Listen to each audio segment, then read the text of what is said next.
ಬೆಂಗಳೂರು ಗ್ರಾಮಾಂತರ ಕ್ಷೇತ್ರ doctor CN Manjunath ಅವರು ನಿಂತ್ಕೊಂಡಿದ್ದಾರೆ. ಜನಗಳು ತುಂಬ ಪಾಸಿಟಿವ್ ಕ್ರಿಯೇಟ್ ಮಾಡ್ತಾಯಿದ್ದಾರೆ. ಡಾಕ್ಟ್ರ ಬಗ್ಗೆ ಹೇಳ್ಬೇಕಂದ್ರೆ ಅವರಂಥ ಹೃದಯವಂತ, ಕರಪ್ಷನ್ ಇಲ್ಲ, ಅವರು ಜನಗಳ ಸಂಪರ್ಕ ಚೆನ್ನಾಗಿದೆ, ಬಡವ್ರ ಕಷ್ಟ ಸುಖ ಏನಂತ ಚೆನ್ನಾಗಿ ಗೊತ್ತಿದೆ ಅವರು.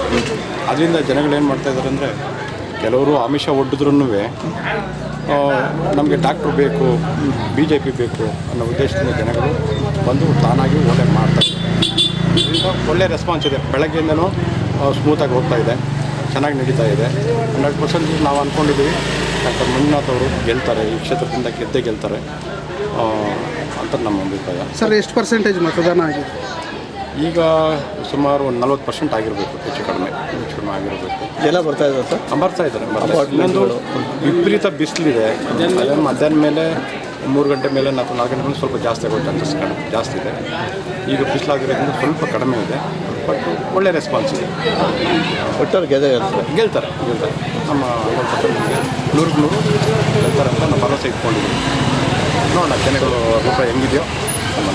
ಬೆಂಗಳೂರು ಗ್ರಾಮಾಂತರ ಲೋಕಸಭಾ ಕ್ಷೇತ್ರದಿಂದ CN ಮಂಜುನಾಥ್ ಅವರು ಸ್ಪರ್ಧಿಸಿರ್ತಾರೆ. ಅವರು ಡಾಕ್ಟ್ರು, ಅದೇ ಮೊದಲ ಬಾರಿ ಸ್ಪರ್ಧಿಸಿದ್ದಾರೆ. ಒಳ್ಳೆಯ ವ್ಯಕ್ತಿ, ಡಾಕ್ಟ್ರ್ ಆಗಿರೋದ್ರಿಂದ ಲಕ್ಷಾಂತರ ಶಸ್ತ್ರಚಿಕಿತ್ಸೆಗಳು, ಹೃದಯ ಶಸ್ತ್ರಚಿಕಿತ್ಸೆಗಳು ಮಾಡಿ ಬಡವರ ಹೃದಯ ಗೆದ್ದಿರ್ತಾರೆ. ಅಂಥವರು ಈ ರಾಜಕೀಯ ಕ್ಷೇತ್ರಕ್ಕೆ ಬಂದು ನಿಂತಿದ್ದಾರೆ. ಅವ್ರಿಗೆ ಒಳ್ಳೆ ರೆಸ್ಪಾನ್ಸ್ ಇದೆ. ಇಲ್ಲಿ ಶಾಂತಿಪುರ ಗ್ರಾಮದಲ್ಲಿ ಒಳ್ಳೆ ಮತದಾನ ಮಾಡಿದ್ದಾರೆ. ಅವರು ಗೆಲ್ತಾರಂತ ಒಂದು ಭರವಸೆ ಇದೆ ನಮಗೆ. 100ಕ್ಕೆ 100 ಗೆಲ್ತಾರೆ, ಪಕ್ಕ ಗೆಲ್ತಾರೆ. ಅಂಥ ವ್ಯಕ್ತಿಗಳು ಬರಬೇಕು.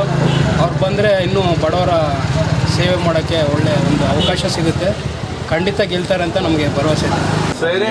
ನಮ್ಮ ಬೆಂಗಳೂರು ಗ್ರಾಮಾಂತರದಲ್ಲಿ ಮಂಜುನಾಥ್ ಸರ್ಗೆ ತುಂಬ ಹೋಪ್ ಇದೆ. ತುಂಬ ಚೆನ್ನಾಗಿ ಬೆಳಗ್ಗೆಯಿಂದ ಎಲೆಕ್ಷನ್ ಚೆನ್ನಾಗಿ ನಡೀತಾ ಇದೆ. ಗೆಲ್ತಾರೆ 100% ಗೆಲ್ತೀವಿ. ಎಷ್ಟು ಮತಗಳಂತ ಸರ್, ನಮ್ಗೆ ಗೊತ್ತಿರೋ ಪ್ರಕಾರ ಒಂದು 25-30 ಒಳಗಡೆ ನಾವು 25,000 ಒಳಗಡೆ ನಾವು ಲೀಡ್ ತೊಗೋಬೇಕಂತ ಇದೆ. ಟಾರ್ಗೆಟ್ ಇದೆ. 100% ಫೈಟ್ ಇದೆ, ಬಟ್ ಟಾರ್ಗೆಟ್ ನಾವು 25,000 ಲೀಡಲ್ಲಿ ನಾವು ತೊಗೊಳ್ತೀವಿ ಪಕ್ಕ.